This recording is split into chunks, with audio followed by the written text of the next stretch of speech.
জামাই, তোমার আর ময়নার যদি ছেলেরে পছন্দ হয় তখন আমরা এই সম্বন্ধটা আগে বাড়াইতে পারি। এ কি আব্বা, মানে বুঝলাম না, মানে আমাদেরকে টাকালেন কিসের জন্য? আমাদের মতামত কোনো গুরুত্ব নাই? আমাদের মতামতের গুরুত্ব যদি নাই থাকে তাহলে আমাদের তো এখানে থাকার কোনো দরকার ছিল না। ছোটবেলায় ক্রিকেট খেলতাম, তখন কিছু পোলাপান থাকতো, ওদের রাখতাম আমরা, বল টোকাইতো, বুঝছো? মাঝে মাঝে ওদের আমরা খেলতে নিতাম, কিন্তু এখন নিতাম দুধ ভাত হিসাবে।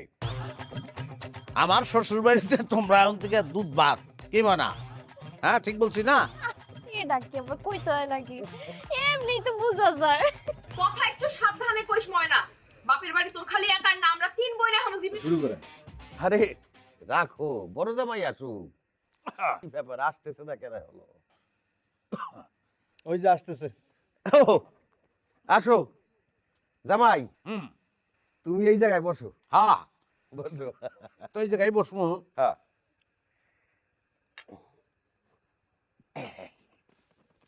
বার হ্যাঁ, খালি আমি একলা বসলে তো হইব না। আপনার মেয়ে মানে আমার বউ, সে ওইখানে যেভাবে যাদের সঙ্গে বসে আছে এটা তো আমি চাই না। আমি একদম বুঝলাম। ময়না, এদিকে আয়, কাকুর সাথে বসে নিছিস, আয়। আয় রে মা, তুই এই জায়গায় বয়। বয় বয় বয়। এই, তো শুরু করি। এই যে তোমাদেরকে ডাকছি কারণ হইল আমার ছোট মেয়ে মিতুর একটা সম্বন্ধ আসছে। ছেলে কানাডা থাকে, অবস্থা সম্পন্ন, প্রচুর টাকার মালিক। আরে এটা তো খুবই খুশি খবর। হ্যাঁ আব্বা, ব্যাপারটা কিন্তু খুবই ভালো হয়। একটা জিনিস কিন্তু মিলা যাবে তাইলে। আমার জামার যেমন টাকা আছে, মিতুর জামারও তাইলে ওইরকম টাকা থাকবে আর কি। ও, মিলতে তো হইবই রে মা। না, মুরব্বীর সামনে কথা কইবে না, এটা বেয়াদবি। এখানে আব্বাই কথা বলতেছিল, তার মাঝখান থেকে তোমার কথা বলাটা এটা বেয়াদবি হয়ে যায়।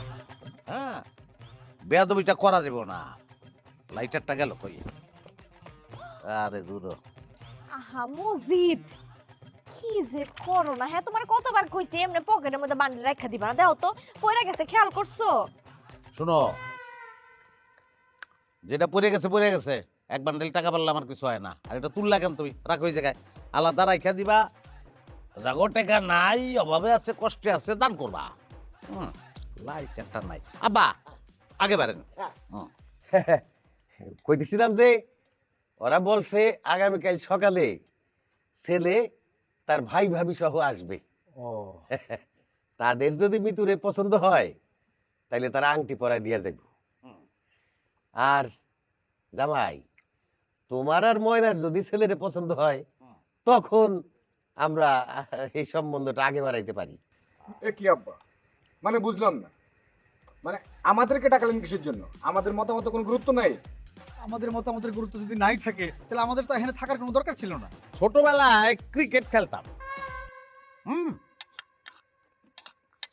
তখন কিছু পোলাপান থাকতো, ওদের রাখতাম আমরা, বল টোকাইতো, বুঝছো? মাঝে মাঝে ওদের আমরা খেলতে নিতাম, কিন্তু এখন নিতাম দুধ ভাত হিসাবে।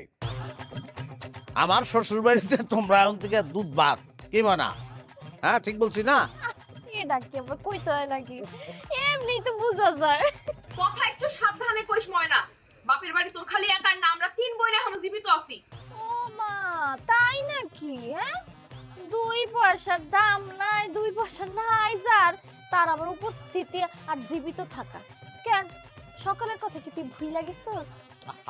মনা, তুমি কার কথার জব দিতেছো? হ্যাঁ, যার কথার তুমি জব দিতেছো তার লগে তুমি যাও না, মানায় তোমারে? হ্যাঁ, শোনো,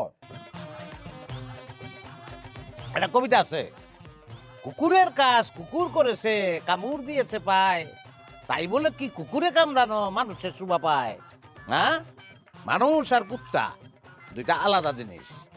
আর কি করবো, আর তো কিছু নাই, টাকা নাই, পয়সা নাই, আছে মুখের কথা, তাহলে কইতেই থাকবো, সব কিছু ধরবা না, সব কিছু ধরতে নাই। আব্বা পাও পেছাল না পারি, কামের কথা কই, আপনি পাত্রপক্ষের খবর দেন। আর আপনি একটা হিসাব করেন বিয়েতে কয় টাকা লাগবো। ওরা তো পারবো না, ওরা পারবো না, টাকা পয়সা যা লাগে আমি খরচ করবো, মনে আমি একলাই 3 জন, এটা মনে রেখেন, অসুবিধা নাই, সবারই তো দরকার নাই জায়গা।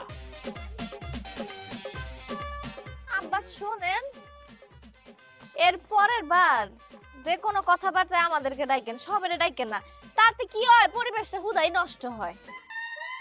যাইতেছে গা, চলো আমরাও যাই।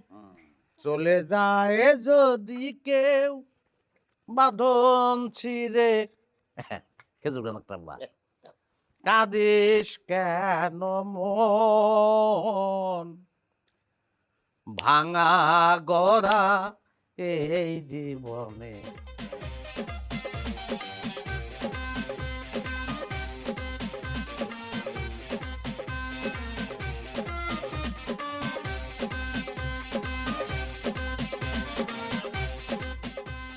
ঢুকছে ঢুকছে আব্বা, ঢুকছে ঢুকছে ঢুকছে, সিগারেটের প্যাকেটটা ফালাই দিয়ে গেছি। শরমে কিছু নাই আব্বা, টাকা নিবেন, আপনারই তো টাকা, আমার টাকা আপনার টাকা একই, গুজায় নেওয়ার দরকার নাই। নেন, আমি নিজের চোখকে দেখি কেমনে নেন আপনি। এই তো নিতেছেন আপনি, টাকাটা পকেটের কাছে নিয়ে ঢুকে ফেলান। ঢুকছে আব্বা, ঢুকছে ঢুকছে। চলে যায় যদি কেউ বাঁধন ছিঁড়ে, কাঁদিস কেন মন।